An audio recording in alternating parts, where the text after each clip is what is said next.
Hey, friends, and welcome back to another episode of the Christian Business Advantage podcast. I'm your host, Alicia Avant, and today we are kicking off a brand new series for the month of July called the Mid-Year Business Reset. Can you believe we're already halfway through the year? But whether this year has flown by for you or you feel like it's moving at a snail's pace, July is a wonderful time to pause, not because you failed, just because it's wise to evaluate where you are before deciding where you're going. So, over the next 4 weeks, we'll be talking about how to reflect on the first half of the year, let go of what's no longer serving your business, set intentional goals for the months ahead, and ultimately finish the year strong. So today, we're starting with something that many entrepreneurs skip, taking time for a mid-year review. Why do you think that most business owners don't stop to reflect? We're often focused on what's going to happen next, the next deadline that we have for writing, the next launch, perhaps, or the next project, that we rarely stop to ask ourselves an important question. Is what I am doing actually working? Because let's face it, it's easy to stay busy, but it's much harder, but more valuable to stop long enough to evaluate. The truth is, if we never pause to reflect, we risk repeating the same mistakes or continuing to invest the time and energy into the things that aren't producing results. A mid-year review isn't about criticizing yourself. It's about becoming a better steward of the business that God has entrusted to you.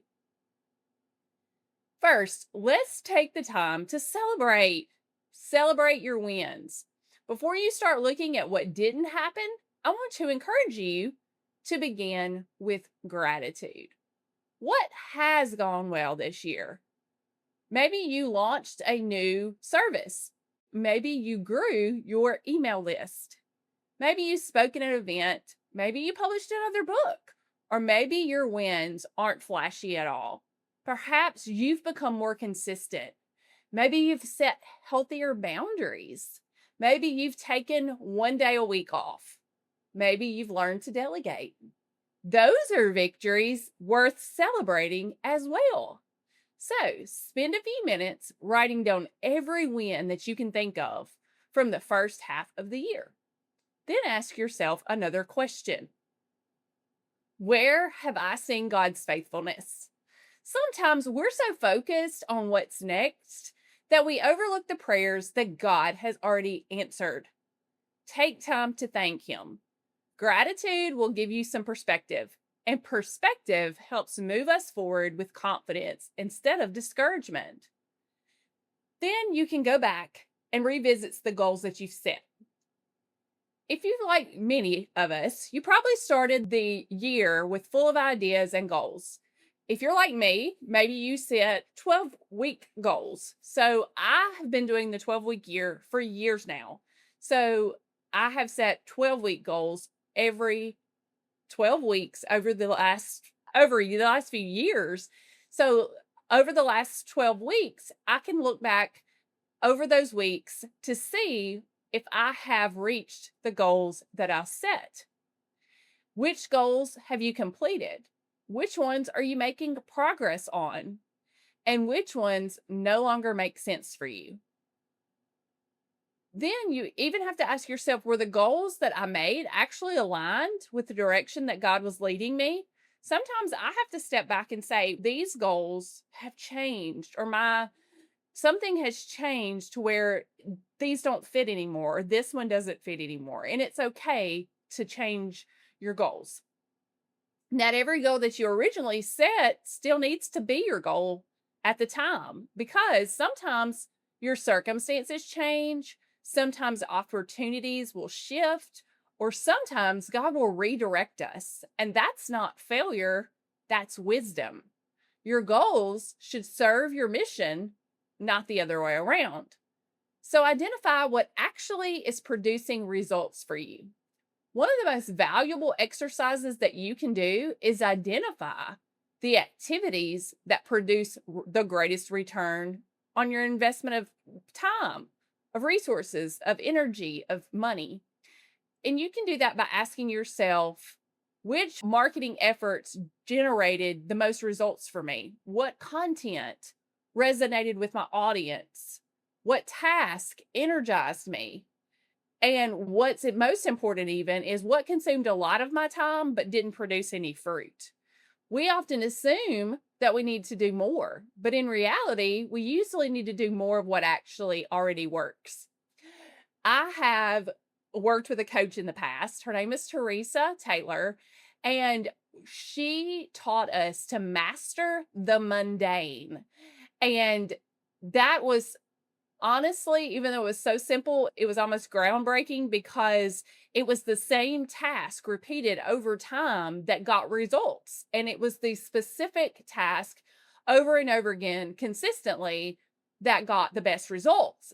And she called it mastering the mundane. And I love that. So I wanted to share that with you.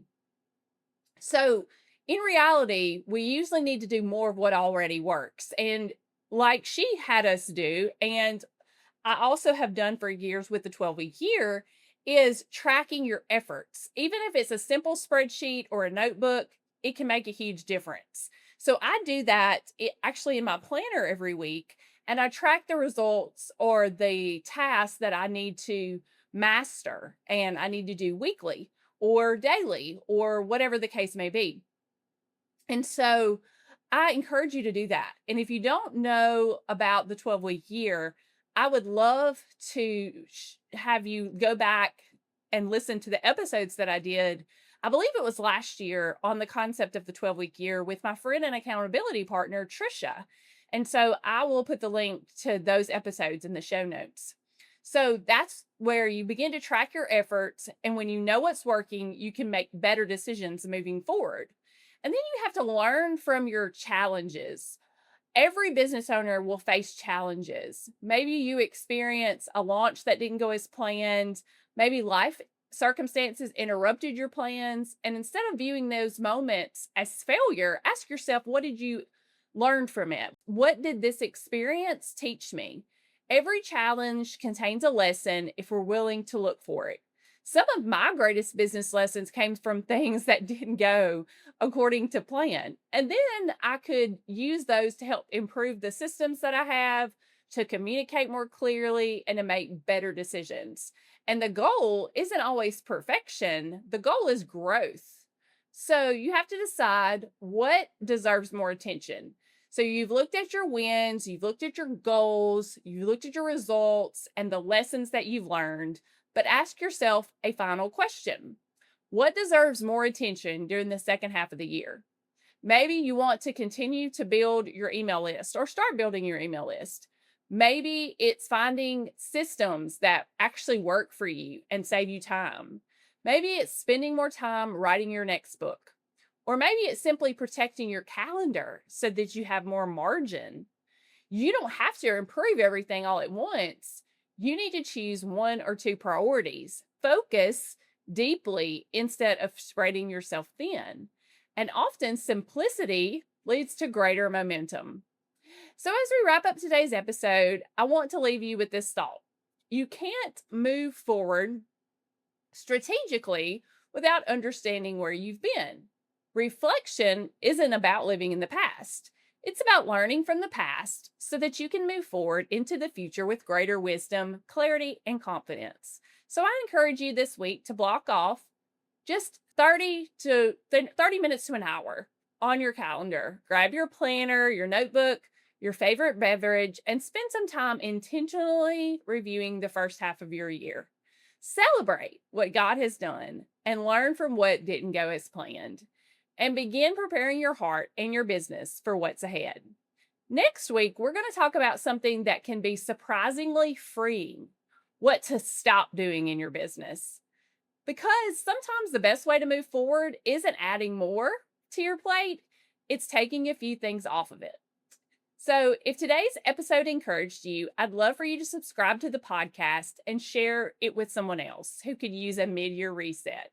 As always, thanks so much for listening. And until next time, keep building your business with purpose, excellence, and faith.